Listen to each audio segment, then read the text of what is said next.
En este episodio nos hacemos la pregunta, ¿acaso las mujeres en el cine son todas trolas y aburridas?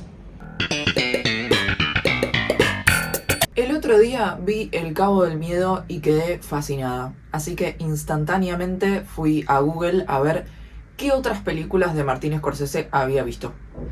Y me di cuenta que había visto la gran mayoría, lo que pasa es que muchas de ellas no las ubicaba que eran películas de Martin Scorsese. Viendo la lista noté que no había películas de personajes femeninos principales con sus problemáticas, sino que siempre era un personaje masculino que atravesaba una situación. Y esto va ya más allá de Martin Scorsese, sino que la mayoría de los directores varones suele retratar historias de varones. Con esto no estoy diciendo que hay que poner un personaje femenino injustificado en una película que retrata una historia específica donde justamente hay un chabón. Pero genuinamente pensé, hay todo un mercado que no está siendo explorado. Y en realidad no es que no está siendo explorado, sino que está siendo mal contado. ¿Cuántas películas hay de varones que inventaron cosas? Que cambiaron el rumbo de la historia, el rumbo de la medicina. No es una cuestión de que no existan mujeres inventoras, de que no existan mujeres que cambiaron la historia, de que no existan mujeres que cambiaron el mundo de la medicina moderna, sino que simplemente esas historias no están siendo contadas, no están siendo exploradas. Es como si hubiera una convención social que estipula cuáles son las historias que son más interesantes para ser contadas y qué historias quizás son más relativas. Hay mujeres que fueron parte activa y transformadora de la historia, y sin embargo pasa que no las vemos en las películas en general. Sí, obviamente, hay una que otra película que hable sobre una mujer que transformó la historia. No estoy diciendo que esto no exista. Lo que estoy diciendo es que no abunda y si está, no está bien representado. Nosotros nos terminamos quedando con historias como por ejemplo la vida de Frida Kahlo. Y es como si fuera una especie de mini alimento que nos dan para decir, acá tenés una representación feminista en el cine. Y la realidad es que Frida Kahlo es una de las representaciones menos feministas que existe. Es un personaje que se usa para comercializar que nada tiene que ver con la historia del feminismo.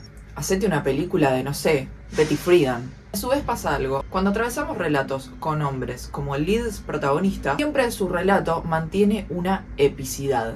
Taxi Driver es una historia de un chabón que está luchando contra su salud mental. Tiene problemas de salud mental. Y sin embargo, esta historia está contada de una forma épica. El hombre que lucha contra su salud mental siempre tiene una cuota cool. Lo mismo pasa, por ejemplo, en El Lobo de Wall Street. El personaje que está protagonizado por DiCaprio es un chabón que también está luchando con su salud mental en muchos aspectos y tiene más de un problema mental. La mujer que lucha contra su salud mental suele ser retratada como una desquiciada. No hay una epicidad. Nos quedamos sin la epicidad de las historias contadas a través de las mujeres. Estas historias siempre son o solemnes o aburridas o irreales. Y convengamos que en la mayoría de las historias contadas por estos directores, la mujer tiene un rol o secundario, o sexualizado, o de acompañante. Su personaje es bidimensional, no es tridimensional. Lo que me molesta de esto es que si vas a contar la historia de un hombre tridimensional, con sus complejidades, está perfecto, pero no le pongas mujeres de adornos alrededor, con personajes vacíos que no tienen ningún tipo de profundidad, porque es irreal a cualquier tipo de historia. Distinto es cuando presentar personajes femeninos inactivos le da un sustento, le da un sentido a la trama, como por ejemplo en El Padrino. Que las mujeres sean personajes vacíos, inactivos, que quizás no tienen en su mayoría tanto protagonismo dentro del entramado de la historia de la mafia, tiene un sentido, porque la mafia es un ambiente sexista, donde las mujeres cumplían realmente ese rol. Que el personaje de Margot Robbie sea sexualizado y aburrido en El Lobo de Wall Street no hace a la trama, no tiene un sentido real. Incluso contando historias de ambientes terriblemente machistas, podemos tener personajes femeninos tridimensionales. Como pasa por ejemplo en Mad Men, una serie que retrata el mundo de la publicidad en un momento sociohistórico donde mujeres no tenían voz ni voto.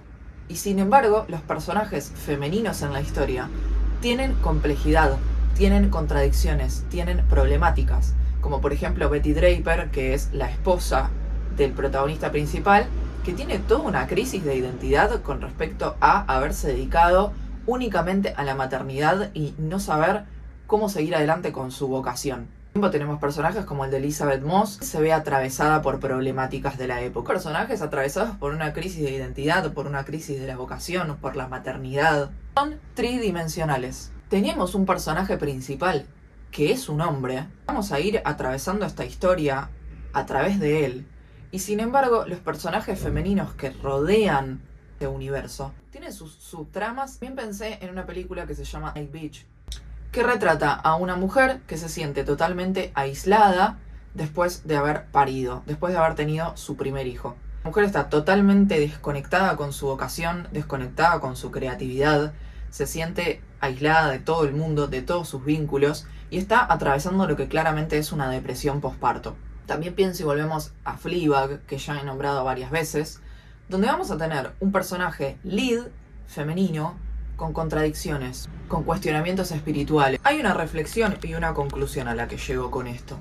Y es que, por alguna razón, la mayoría de los directores, o gran parte de los directores que cuentan historias que nosotros consumimos, creen que las problemáticas femeninas son un embole. Y cuando las retratan como el culo. Y la realidad es que para mí es un mundo riquísimo para explorar. Están perdiendo plata. Fleabag, de hecho, gran ejemplo de que se puede contar la historia de una mujer que atravesó varios hechos traumáticos de una forma no solemne. Es picante, es ácida, sarcástica. Hay miles de tópicos dentro del desarrollo de un personaje femenino que pueden ser explorados con una profundidad interesante. Si sumás a una mina que te escriba los guiones, una mina que dirija, una mina que cuente historias, vas a ver que estas historias son igual de épicas y son igual de interesantes. Esto ya sabemos por culpa de quién es. Ya sabemos que hay un entramado social que está metido en nuestro psiquismo y por ende se ve representado en las películas de la misma manera. A mí me pasa que cuando veo una representación de lo que realmente hay en mi mente en una película, me da alivio, me da una bocanada de aire puro. Mis pensamientos, mis deseos más profundos, las cosas de las cuales ni siquiera hablamos entre los grupos de amigas, pero sí nos pasan, están ahí, retratados en el cine. Y me siento representada. Cuando vemos un personaje femenino sin profundidad, que solamente es un objeto sexual, que no tiene dudas, que no tiene cuestionamientos filosóficos, cuestionamientos espirituales, no encuentro representación. Ninguna mujer es Margot Robbie en El Lobo de Wall Street. Cuando desde Hollywood intentan hacer una película mainstream para mostrar representación y problemáticas de las mujeres en sociedad, termina siendo una película banal, como pasó con Barbie. Mi recomendación es que si querés verte representada en el cine, tenés que meterte profundo, ir a lo independiente, plagado de directoras, de guionistas, de gente que cuenta historias reales. Estaría bueno poder ver una historia femenina bien contada, o al menos personajes secundarios femeninos que sean tridimensionales, le den un sustento específico a la trama, como cualquier historia. Esto solo se puede retratar si hay otra mujer que está involucrada en el guión. Solo las mujeres pueden relatar nuestras tramas, pueden relatar nuestras problemáticas, que la verdad es que son doble o el triple que las temáticas que hay dirigidas hacia los hombres. Incluso muchas veces cuando relatan historias de otras mujeres, ni siquiera hay mujeres incluidas en los guiones. Voy a hacer un video entero hablando sobre Fleabag, sobre otro tipo de películas que me parezcan interesantes para conservar nuestra historia y nuestras posibles tramas alrededor de la historia de la cinematografía. Pero por ahora voy a cortar este video acá con esta reflexión que me surgió un día random que estaba viendo Cabo del Miedo. Lo que sí te voy a pedir es que te suscribas y que actives la campanita en este hermoso canal, porque voy a seguir hablando de cine, porque voy a seguir hablando de recomendaciones, del mundo de la literatura, del mundo de la música y demás. Así que suscríbete para no perderte esas joyitas. Nos vemos viendo en el próximo video de Rabia Podcast. Besitos.